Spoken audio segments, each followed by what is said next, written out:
So certainly gold, if we have a look at it based on the daily chart at the moment, we came into some resistance yesterday, shot up to the 21-day moving average. We found resistance at that zone.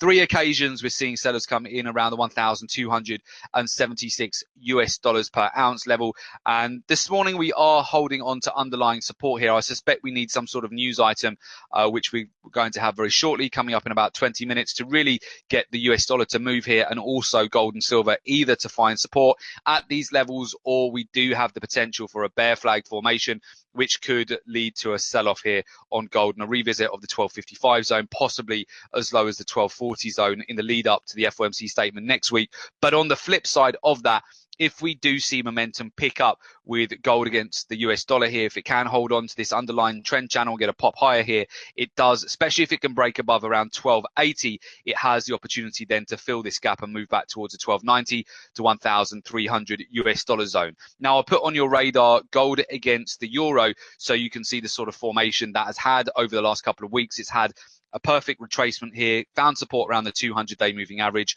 has completely retraced here, V-shaped reversal pattern back towards the upper end of the trend channel. So what we'll be watching out for on gold is whether it has the legs here to go any higher, whether we will see some sort of breakdown on the US dollar in the short term, or if the US dollar, if this is just a very shallow pullback yet again and we see US dollar strength, we would expect a sell-off here for gold and silver, potentially short-term trading opportunity as well, but then expect volatility next week on the FOMC statement on non-farm payrolls, and also as we go into the election as well. Now, I just put something on your radar as well, which is the volatility index. I'm looking at this on multiple timeframes using multiple indicators, and a lot of our indicators are showing us that the US dollar index, the volatility index, is starting to get into a major buy condition here, certainly at the lower end of a lot of support zones that we monitor, and it seems to be the calm before the storm at the moment with the volatility index. So the volatility index typically, of course, tracks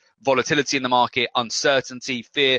We saw this spike in a big way over Brexit, huge move to the upside, which also confluenced with a 1,000-point move higher for gold, where gold moved from 1,250 US dollars up to 1,350 US dollars. Okay, it was a significant move higher for gold on the Brexit, and we've got some expectation that certainly the US election could provide a similar trading opportunity. That will certainly provide uncertainty, volatility, and you can see here with the volatility index is starting to ramp up. It's found some underlying support here.